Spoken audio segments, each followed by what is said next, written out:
Hit the lights!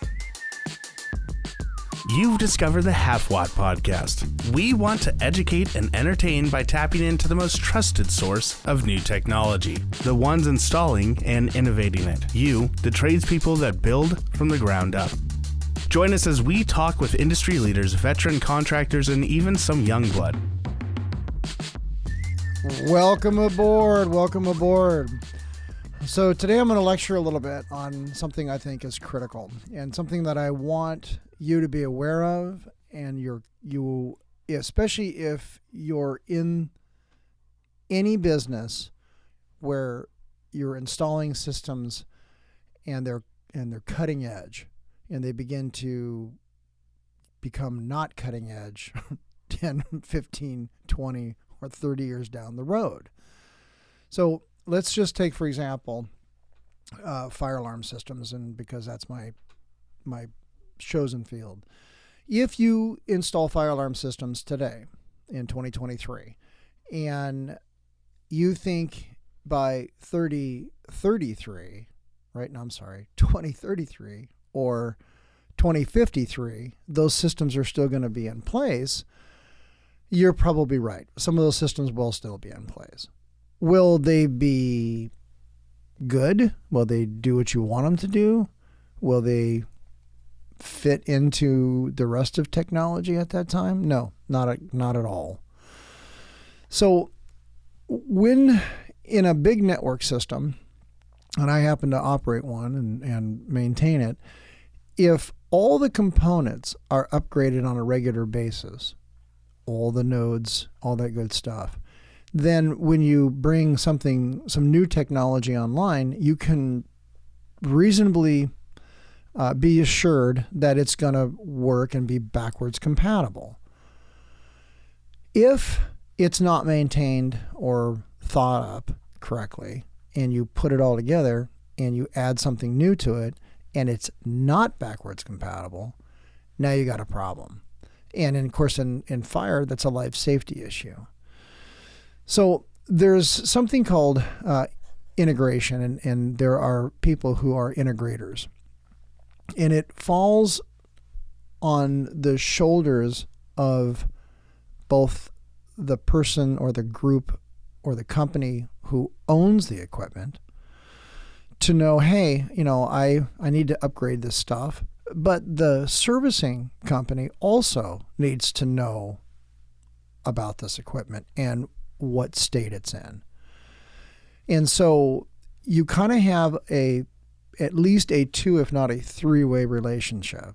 You've got the group who has the equipment installed, and if this is proprietary equipment, then it becomes even more difficult.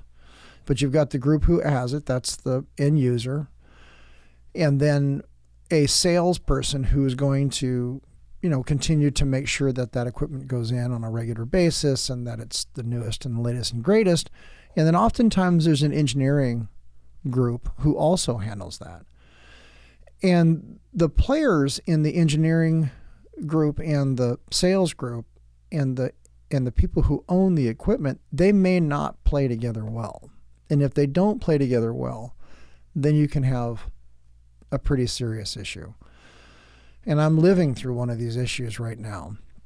And there's no finger pointing. I can't say, oh, it's my company because we didn't go off and purchased millions of dollars worth of equipment every single time something new came out. I can't say it's a salesperson because the salesperson's in the job of selling equipment. So it behooves them to sell equipment. So I can't look at the person and go, hey, how come you didn't sell me this equipment? Well, that's bat squeeze. It's not necessarily the engineers or the engineering section or the integrator section. It's not necessarily their fault, because if why are they going to spend time looking at your system and then pushing you to buy equipment from the salesperson when they have a plethora of other things on their plate to do? However, the intelligence there needs to be handled by somebody. And the most likely person or the most likely group to handle it is the end user or the owner of the equipment, and working with both the salesperson and the engineering group to say, hey, are we adequately changing out our equipment and keeping it up to date? If that falls to the side, and it can, because you may not have the money for it, you think you need it. It may not be something that is that you could tell your upper management or your financials, the people in the financial world, that this has to happen, because otherwise we could run into a problem, 15 years from now after they're retired. So you kind of see what I'm drawing here. I'm drawing a situation that will occur anytime you have a system or a group of systems installed or a network of systems installed, and you don't have what we used to call, when I was a contractor, a single throat to choke. And therein lies the problem. So a systems integrator, and as you remember, we interviewed Gary Youngberg on here, and he does that as an EST systems integrator. That's his job. His job is to be aware in a big account of what they have and what the technology that's coming down the pipeline is, and will it work with the older stuff or will it not work with the older stuff? And since somebody like Gary is in the know, he knows exactly what to look for. He knows what the company offers. He knows what the new products are doing. He knows what the protocols they're using, all that good stuff. As an end user out in the field, they're not going to be privy to the new products coming out, because why? I mean, if a widget A is coming out this year and the salesman has no need to sell us any of these widget A's, then how am I ever going to know if I need widget A or what widget A even does? I can't. Okay? So this particular problem that I laid out here, at least in the fire alarm world, is a big issue. And as I said, I'm going through this right now. There are workarounds and issues and ways that we can solve it. Currently, the way we're having to solve it is that the senior technicians who have, we have about 50 some odd years of combined experience or more doing this, we can figure out some workarounds, and we can call back for technical help, and they can identify some issues. But it was such a brouhaha to experience that I thought, okay, I could bring this in as a lecture and sort of give people an idea of just how complicated this can be and just how frustrating it can be to everybody. It's not just frustrating to the end user of this product. It's not just frustrating to the salesperson, who obviously wants to sell and make money. That's their job. I mean, they all have quotas and all that good stuff. And it's not, and I can't just, like I said, reach out to the integrator and say, hey, how come you didn't know that we were going to run into this problem? How come you didn't know my tire was going to go flat a mile down the road? You should have known that there were nails on the road. So you can see where this dilemma is, and you can see where I'm at in the dilemma. So there has to be a way for the end user of this product to know, hey, this is what's coming down the line, and yes, your stuff can work with it, but we need to upgrade these things. And there needs to be some forethought put into budgets and strategy so that you can add the right equipment at the right time all the time to keep up with the modern appliances. That sounds so good to talk about, doesn't it? It sounds so good to hear in your ears right now. Yeah, man, we should do that. Everybody should do that. Well, that just doesn't happen. If you deal with a school district or you deal with a government agency that just isn't floating in money, everybody thinks that these schools or these government groups are just awash in cash. That's not the way it works. Budgets have to be thought of. You have to fight for every tool. You have to justify what you're doing. There has to be a reason for what you're doing. And if you don't know what those are and you don't have somebody who's in the game, how are you going to explain it? And the same thing goes with card access or with video systems. If you look at any school now or any hospital or any large building, there are access control everywhere. I guarantee you that the integrators doing access control are constantly looking at the next product line and wanting to try to get that in to whatever building you have. But you could run into the same exact scenario. Oh, well, we didn't upgrade this building, and now we have all the wrong firmware in there, and we did a big remodel job, and we added all this new stuff, and none of it talks to this other equipment. Or maybe you changed vendors. Maybe you went with product B when you used to have product A, and now those two don't talk. Pretty soon, you get these hodgepodged, kind of half-assed systems that may or may not work. That leads to a term in the technician world we call workarounds. Oh, well, in order to get this to work, I put all the software in here and I dump it into this and I make all these things, do all this work here. But on this particular system, we have to sort of do it this way, and we have to add, these things. We have to do all this stuff. You kind of see what I'm getting. I'm kind of talking around the problem. But the harder you make it, the more hoops you have to jump through, the more technologically challenging something becomes. You wind up having just a very few people who can retain all of the little steps that it takes to maintain these things. And if that person leaves, retires, dies, gets hit by a moose, who the hell knows? There goes that information. And you can write it down. You can create, SOPs and procedures and all that stuff. There's nothing wrong with that. You can produce all that stuff and leave it for the people behind you. But even that, if you haven't trained somebody on what it takes to do what you're doing, you're lost. Then that puts the burden on whatever end user it is, whatever company or hospital or school or whatever it is. Now they have to jump through hoops to figure out the next steps. All of that costs money.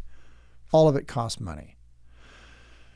So you put in product A, it goes all over the campus, then the upgrade comes in, you start putting in product A, X or something that's better than it was before, and it will talk backwards to A, but along comes product B, and B doesn't really play with A very well. And then C comes along, and C goes into this building, but it doesn't really talk to A much at all. And that's exactly what I'm talking about. You get these systems that are spread out that are tough to maintain, tough to work on, tough to find parts for. In my own world, I am still, in some cases, taking flash proms. If you don't know what a flash prom is, it's a programmable chip, and burning programs, or what we call burning a program, onto that chip and replacing those chips in some of the systems I work on. That 1980 something called, and they want their prom burner back. That's how old that technology is. And this is not the only piece of equipment that needs it. Now, the new equipment, you just plug an Ethernet cable in and dump the program. It just takes a couple of seconds. It's very fast. So you could see on one hand, boy, I would like this newer equipment everywhere, and the newer equipment has all this bells and whistles that the older equipment doesn't. But here's your drawbacks. It costs more money, and you can just see it. It all takes time. It all takes an effort and a concerted effort to make sure that you're covering all the bases. So let's stop where we're at. Look at what you do. And if you happen to be a technician in the field, or an electrician, or both, and you are working on pick a product. I don't care what it is that you're working on. And you are a subject matter expert on that product. And I mean that term literally. You are a subject matter expert on how this thing does what it does. If you're a field technician working for company ABC, it is your job as a function of what you do to say, hey, this is a piece of antiquity here, okay? This needs to be seriously looked at and possibly replaced. Let the client know that. Make sure that you're putting it in your documentation. Hey, this panel is 20 years old. There's much better equipment out there. Most of the stuff in the field is compatible with it. We can just change out the head end. We can start that process. You go back to your company. There should be. I don't think I know of any company I've ever worked for that didn't have some sort of sales lead process where I could put in some information and give that to a salesperson who then could follow it up and say, hey, technician Mike was out here and he saw that your equipment is pull start and from the 30s and we should probably consider changing it out. But I have been in companies where you go through all that rigmarole to fill out the forms or provide the information, give it to a salesperson. They may or may not follow up on that. Or if they do and they get a big sale, there's no kickback to the technician. So let's just stop and look at that caveat. Should there be a kickback to the technician? Should the technician get money for helping sell the next generation of product? That's up between you and your salesperson or you and your company. I can't tell you that you should get one or you shouldn't get one. I will tell you as a technician and as a person who's worked on equipment now since he was, 18, that I don't care whether I get a kickback or not. What I care about is making sure that whatever product I'm working on is functional and it's going to continue to be functional. That is the key. Yes, it would be fantastic to get money thrown my way. I have plenty of stories about how that worked out for me and it didn't work out for me. I once had a company I worked for, and as I was fixing these photocopiers, this one client asked me, "Hey, what would you if you were going to buy a photocopier of this particular brand? What would you get?" And I said I would get this model and I would get this staple sorter. That's what I would get. Those are the best at the time, the best duplicators and the best staple sorters they had. And she said, "Oh, thanks. I appreciate that." Turn around and went to another company and bought 10 of them for $200,000 is what the order was. I had no idea. I just gave the information and moved on about my business. So weeks later, I find out through the grapevine that this salesperson had pulled about $38,000 in commissions and obviously didn't offer any kickback. And I wasn't really offended because I don't expect most salespeople to care. So, I just kind of blew it off for a little while. But then I thought, man, that's a lot of money. So the guy was rolling around in a brand new car and finally ran into me and says, "Hey, I really appreciate that lead," which I didn't even know I'd given him. And it turns out that the lady who bought the copiers said, "I really want the commissions to go to this technician." And well, the company didn't do that, so that can't happen. So she just assumed that, well, there'd be some sort of payback. So the guy offered to take me out to lunch. And I looked at him, I said, he's driving a brand new Mitsubishi. And I'm driving a beater Datsun. And I just looked at him and said, "Look, I really appreciate that, you could buy me a $20 lunch and everything will work out well in your head, but I'm not going to do that. I'm just going to stay in my beater car and go eat Taco Bell or something. I'm just not going to deal with this. Thanks a lot. Have a nice day." And I didn't really worry about it. And that happened more than once at the particular company I was working for. That's the way of it.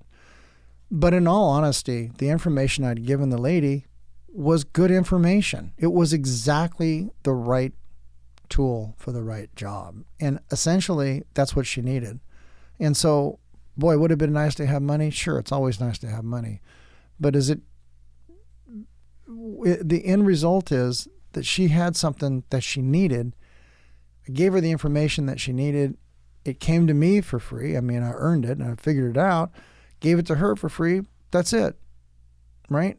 Overall, the company made money, kept me employed, put bread on the table, and, fed the kids and all that. So, I mean, ultimately, it all comes back to keeping the doors open at whatever company you're working for.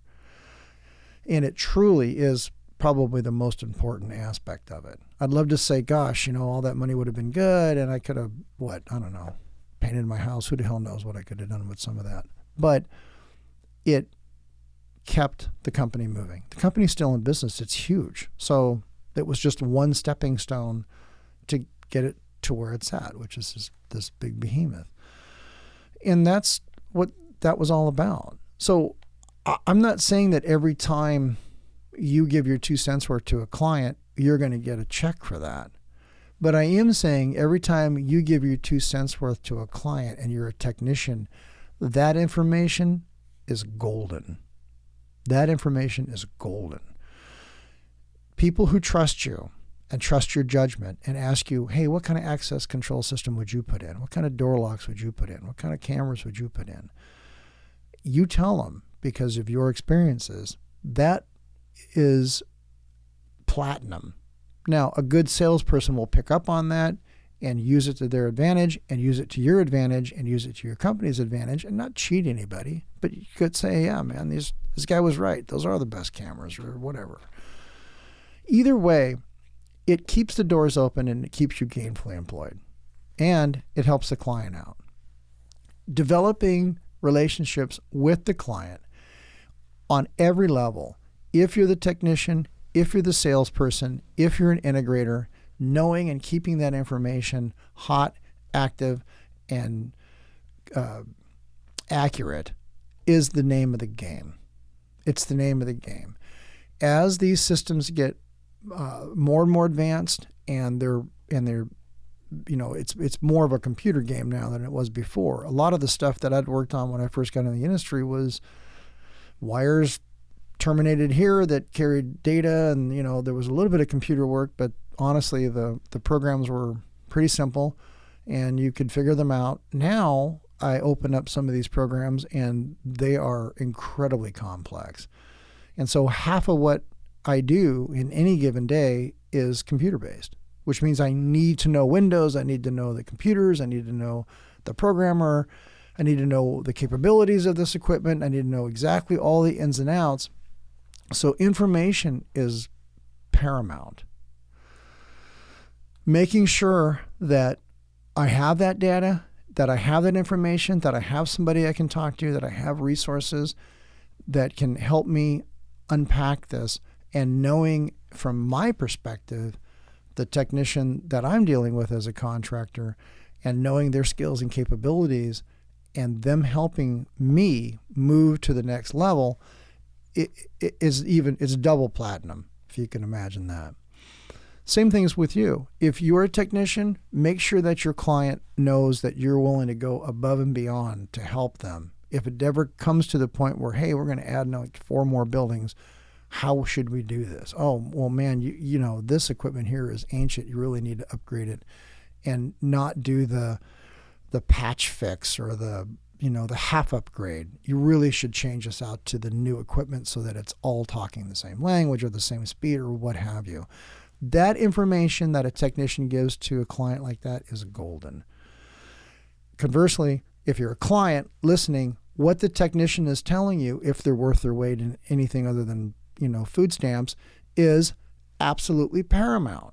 If you trust your technician, you trust what they're doing, get to know them, buy them coffee, talk to them, figure it out, get in their head. They want that partnership in most cases. They want you to be happy. They want to provide that data. You should want to hear it. And even if it's not your job, even if you only have to work on this system, 20% of the time, 80% of the time you're stuck in meetings or I don't know, wishing you did something different. It is still your job. It's still what you do. In each one of these systems, whether it's access control, camera, security, fire, whatever it is, whatever you're doing, building automation, they are not going to get less complicated as the years go on. And as these building systems begin to become more automated and think on their own, when they fail harder. Okay, if I have something that's running semi-autonomously and it goes bat crap crazy, it can take out half of a building, or good sized chunks of it. Where before it was like, I had a couple devices or a card that went bad and I was able to fix that problem.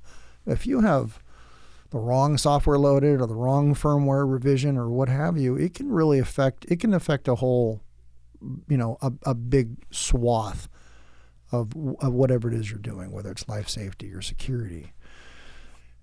Given the wrong conditions, that can go backwards. That can go bad on you real quick. So from the client's perspective, looking at the technician, gleaning anything you can get out of that technician, working with them, getting to know them, not being a jerk, not treating them like they're terrible people.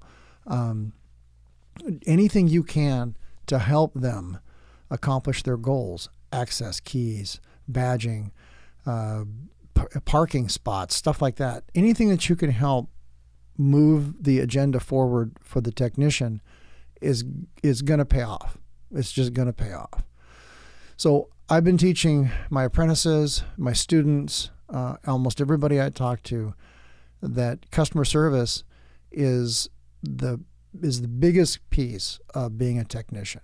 You can fix stuff. If you can fix stuff, that makes you a valuable person. But if you can fix the client, that makes you a super valuable person.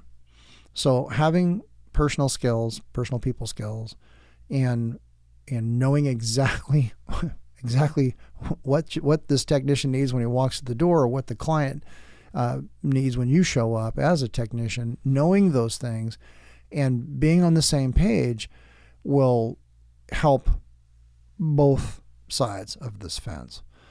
Now, back in the sales and integrators and engineers place, there are groups of people that handle, for example, project coordinators and project managers, who also need to go back and talk to the sales staff and talk to the engineers to make sure that what they're putting in is actually compatible. And it's not going to be some pile of dung when you're finished. All of these steps that I'm talking about have been hammered out by every company I've ever worked with.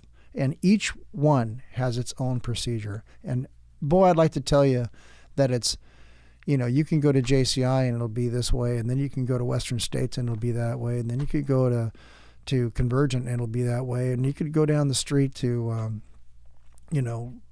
Reese and it'll be that way. That's just not the case. Each and every company has its own internal way of operating. So you're a technician, decide to go work for this company. If you don't know that procedure and how it works, and trust me, this has happened as well, there is no procedure. There is no there. It just doesn't exist. Hey, there's an opportunity for you to help make that happen. So I have worked for companies and I've known a lot of technicians that have had to do this themselves, where they'll just, we all have Microsoft Word on our computers, make a form, make an email, take that extra step to move the ball the correct direction internally to your company to help.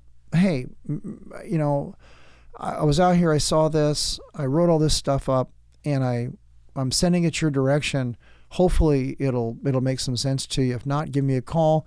But, I was out here at this place and I saw this information, so I just captured it and I want to send it to you. Hey, we've got a whole procedure for that. Good. Turn me on to that. What is that procedure? How can I figure this out? What are my next steps? Because being a technician or being an electrician or being a client means that you need to know everything you possibly can about your equipment to a certain point and how things run internally on both sides of the fence. Because there are two sides to the fence, especially in contracting. There's two sides of that fence.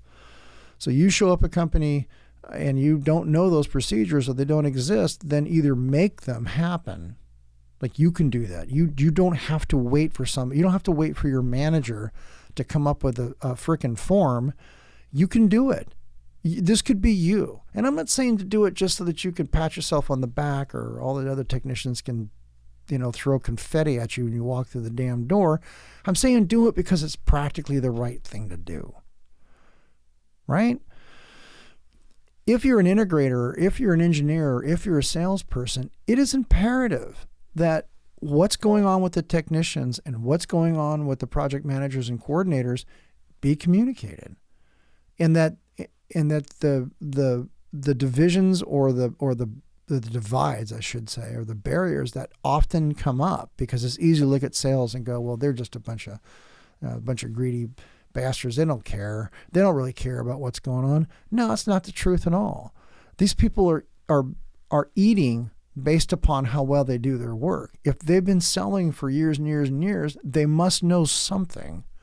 And you may not like them, or you may not like the fact that they make more money than you. At any point in time, you can hang up your tool bag and give it a shot. If sales is super easy, give it a shot. If you think it's easy, give it a shot. See if it is. See if that's the cup of tea for you. I guarantee you that people who are salespeople and were former technicians would give you some good insight on whether it was worth doing that or not. And maybe the personalities, said, hey, look, you'd be a great salesperson. You've got, all the silver tongue skills we need, then off you go do that. But if you do go be a salesperson and you were a technician, well, then you know damn good and well what I'm talking about. You absolutely know how critical this is. You know this is critical. So there's no excuse. If you've spent all these years as a technician, and now you're a salesperson, you should look back and know exactly where the technicians are at as they're coming through the ranks, and what they need, and what your clients need, and how to integrate that, and who to use to integrate that, and make sure that everything is getting updated and everything is getting upgraded, and you're doing your best to at least push that agenda out. So, is it going to get you more money? It doesn't matter. But I've also worked for companies where the agenda is sell, and we don't have time to go back and talk to clients. We don't have time to go back and figure that out.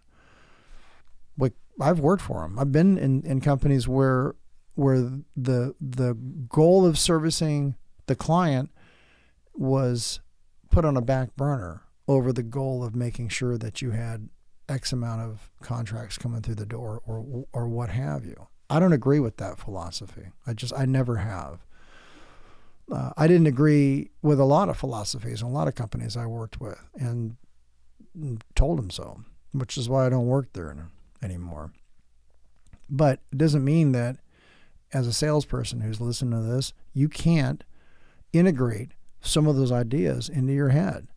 Or if you decide, you know what, I can't take this anymore, go find a company that does allow you to do that.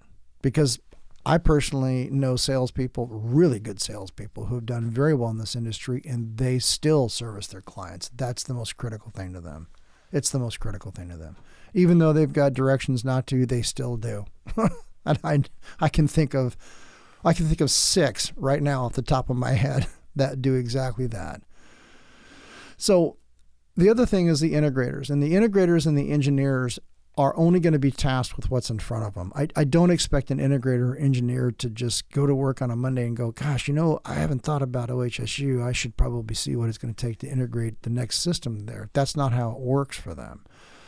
But when a new system goes in and they're a part of the engineering of the design or how it's going to go, then they absolutely need to look at all of the critical pieces and see if stuff is all backwards compatible. So we found out today that some of the equipment we have is not compatible. Now, I'm finding out about this today. My other crack technician from the company, he's finding about this today. Well, who should have known? How could we have prevented this from occurring? I mean, we'll figure it out. There's always a workaround. There's always a way to do it. And we figured out workarounds, and we did figure out a way to handle it. But when you're dealing with something like life safety, workarounds aren't the answer. Okay? I don't wake up in the morning going, I wonder how I can patch this together. That's not the way we think. And it's not the way any company wants to think. It's not the way any of us want to do business. We want to make sure it's legit. We want to make sure it's to code. We want to make sure that the listing stays good. We want to make sure that we're covering all of our bases. So I can't just look at the integrators or the engineers and go, well, you should have known. How would they know? Did I provide them the information? Did anybody ask me? Did I miss something? Did somebody somewhere miss something? Yes. I'll just stop it right there. Somebody somewhere missed something. Well, I won't miss it again if it falls onto my shoulders. And I'll make sure that the folks who are helping us at the company I work with, they don't miss it again. And I'll make sure that my managers that are doling out the dollars don't miss it again.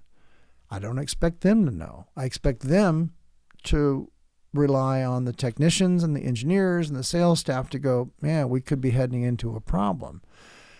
And then sometimes nobody knows. Sometimes it just happens. It just gets missed. When I forensically look at what I'm dealing with right now, the information that would have told us this was a problem came out 5 years ago. So I wasn't an employee then 5 years ago. The guy who's doing most of the tech work probably either just started up there or was just getting familiar with it. And even the other technician probably wouldn't have known that this problem would exist. You know why? Because it was 5 years ago and the new technology hadn't even been put in the field yet. So they had just talked about this being an issue. There could be 100 more tech bulletins out there for the next 10 issues that we do not know about. And this could be happening to you as I speak on whatever system you're working on.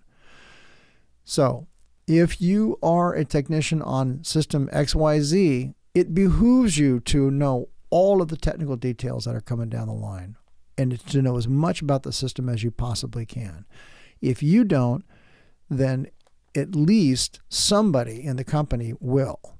And there's always some repository of expert information that you can go to and go, have you ever seen these things go together? Oh, yeah, I have. And then this becomes a problem. Those other subject matter experts, we used to call them, old technicians, old guys, these guys who've been around a long time that have seen all this stuff, go sideways before. They are a resource that I would hope others could draw on. But like every other group of people, you get personalities, you get walls that get built up, you get attitudes, you get, lack of training. And I got this, but this guy got that, and this girl got that, and I don't want to talk to them, and all that stuff. At some point in time, when you lay it all on the table, the end result is you need to step back, look at 1,000-foot view of what's going on and go, okay, we had this problem. This is how we solved it. I don't ever want to see this problem happen again. So fix that communications issue or that problem, and then look for the next one. Forecast what could be coming at you. And you can do that from both sides. If I'm doing it from my side as an end user of the product, and my technician's doing it from his side as the technician on the product, and the salesperson's doing it from their side as the person who's forecasting what we want to put in, and my manager's, relying on this whole group of people to make sure that we're moving forward, and the engineers I'm working with so I can see them going forward. If I have a team built up that helps me see what to do in the future, and we're on that, then I can prevent the next, snap, what are we going to do to make this thing function correctly today? Now, I'm obviously talking around an issue and you can hear it. So I'm hoping that you're able to piece together what I have said verbally into a picture in your mind, that it doesn't really matter what the product is, and it doesn't really matter the exact machines or computers or whatever I'm talking about. The whole thing, every bit of the technology that we're dealing with is going to be the same way. It's going to be the same exact way. There's always going to be information needed, information that needs to be passed, information that needs to be stored, and a way of getting it, and a way of broadcasting it so everybody who needs to know that information has access to it. The more barriers that pop up, the more walls you have to work around, the more personalized information, where I'm going to keep this close to my chest and I'm not going to share it because I know that information, but if I let this person know that information, well, then I may not be as valued to my company. And anybody who's ever worked with me and knows me knows that I don't buy that. I absolutely, unequivocally think that is bat squeeze. I'll tell you on this podcast the same exact thing I tell my students. If you are not crushing me in what you do in 5 years, I have failed. And that applies to you, journey person. If your apprentices are not crushing it when they get done with this apprenticeship, or your junior technicians are not moving up in the ranks and crushing it, you have done them a disservice. You have done them a disservice. These folks that are coming up in the ranks need to know every bit of data in your head for them to take all of the experience that you've had and move forward with it, because you may not be at that company tomorrow. You may not be alive tomorrow. You have no idea what's going on, but the equipment that hangs on the wall, it will be there. The customer it services, the people's lives it protects, they will be there. So to hold on to that information and to not share it is, I can't say it's criminal because it's not, but it's stupid. Okay? Now, I wish I could tell you I came up with this on my own. I didn't. I was taught this in the Navy. It was pounded in me in the Navy. It was pounded in me. We absolutely knew if we were asleep and you were on watch, if you didn't know what you were doing, you could kill us. Flat out. We could not be here. And it didn't matter what the heck you were operating. If it was boilers, if it was, missile systems, it didn't matter. If your job was to operate that equipment and I poorly trained you, shame on me. Then that's on me. So they made it a point in the military, at least in the Navy, to make sure that we always trained our technicians on everything we knew and then some. And I expected the technicians who are coming out of school and just starting, I can't look at a technician who's new and say, you don't know anything, you're an idiot, let me teach it all to you, because that's not true. They have life experiences and bits of information that I don't have. They could come out with something that I don't know. And if I look at the technician and go, well, you're new and you don't know anything and I'm going to have to teach you everything, blah, blah, blah. If I come at it from that attitude, who wants to learn from that? So if I come at it from, hey, what did you learn in A school? Show me. Or what did you learn when you went to whatever school, this access control school? And if you've already heard the information, fine. It doesn't mean you want to denigrate them or make them feel bad. Say, wow, I didn't know that, or that's really cool. I see they're still teaching that. Give them positive reinforcement so that you open up those channels of communication. And I'll be quite honest with you. I have opened and closed several lines of communication with lots of people. And I would love to tell you here that, oh, yeah, I've gotten along with everybody. No, that's hog snot. I've had plenty of people I hate and I don't want to talk to and I don't want to deal with. Well, shame on me. Okay? Shame on me. I couldn't be a man enough to figure it out. And so I just threw the wall up and said, hell with it. I'm going to stay on my side of the wall.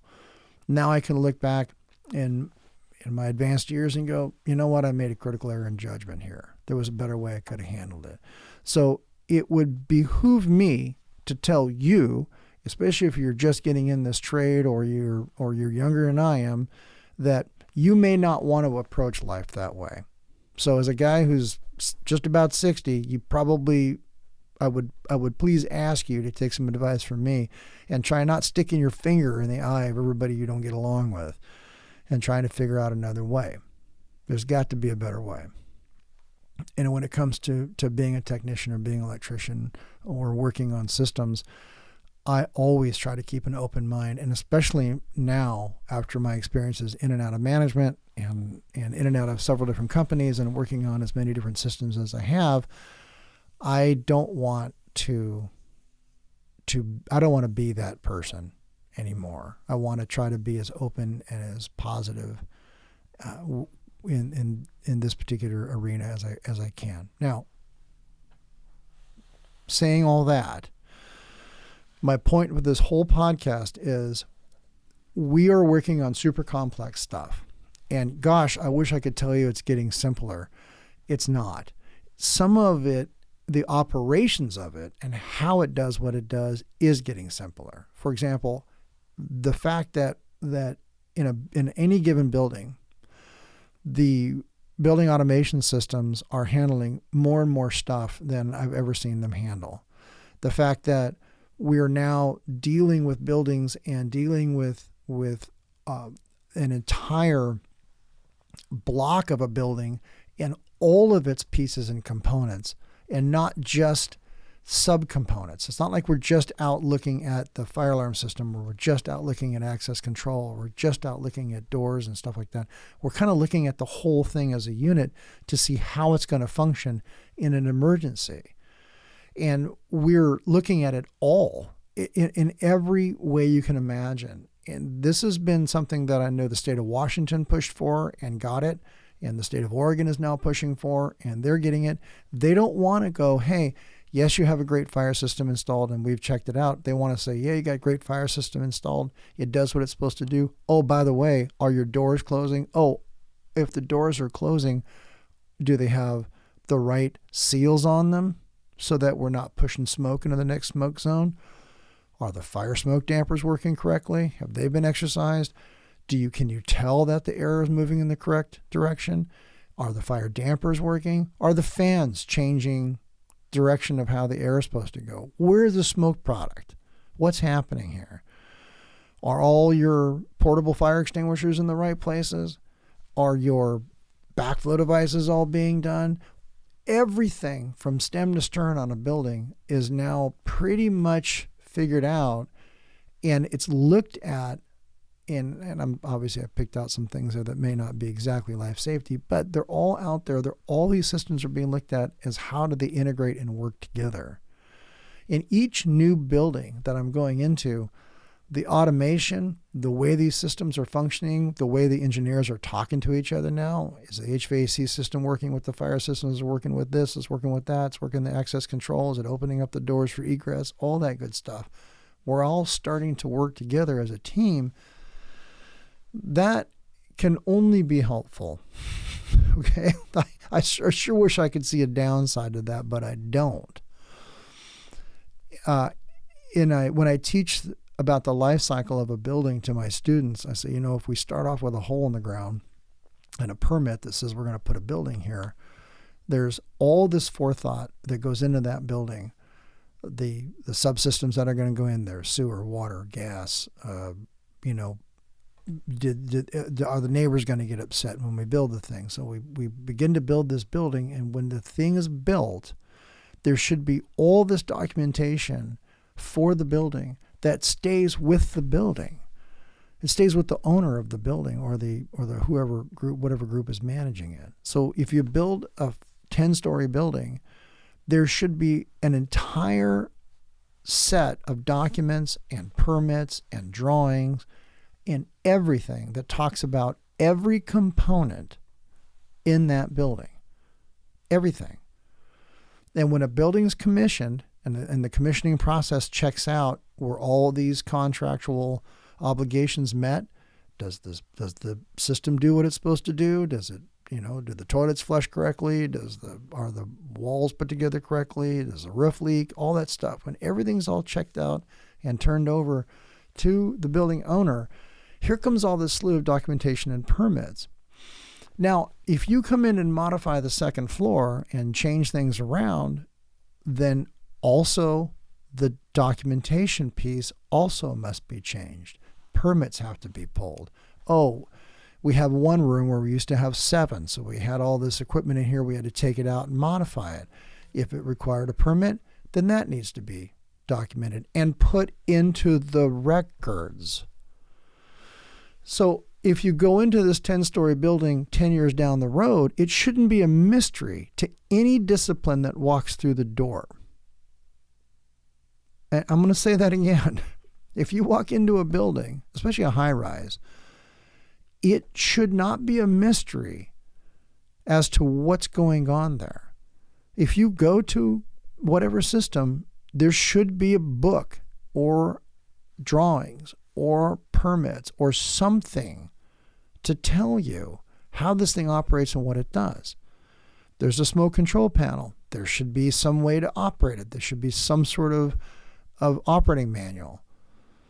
If you're still going into buildings that are relatively new and that documentation is not there, you need to find it. You need to get a hold of it. The engineer should have it. Somebody has it. And I know of companies that have tossed it out, like this management company changed it out to this other management company. So to be, a brat, they threw it all in the trash. I know of a company that did that, and it's shameful.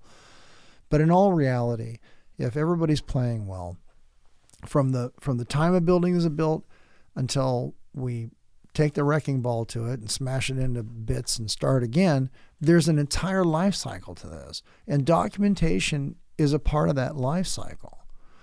Each change that required a permit, which most changes do, that should all be somewhere. That should be basically a set of living documents. And I've told my students that if you go into a building and it's brand new, there'll be a cut sheet for everything in that building, from the types, the lights, the tile, the cove molding, the doors, you name it. There's going to be a cut sheet that told the story of what was chosen, why. All that should be documented and put somewhere. All the way to the bitter end. When you get to the bitter end and you're going to take the wrecking ball to it, then there's even documents that close it all out. You can't expect the city or the county to carry all that information. It's explicitly the owner of the building who carries that information. You're a part of that. Every trade that listens to this, everybody who goes in and works on these systems, that's a part of what you do. So, here again, documenting, working with everybody to figure out the next steps, communication, and how information is passed and the relationships that you build with each of the different groups that you have to work with is paramount. It is all about communicating. If you're a good communicator and you're thinking about the next steps, then you will probably do well in whatever business you go into. It doesn't matter if it's the building trades or if it's, selling shoes. Who the hell knows?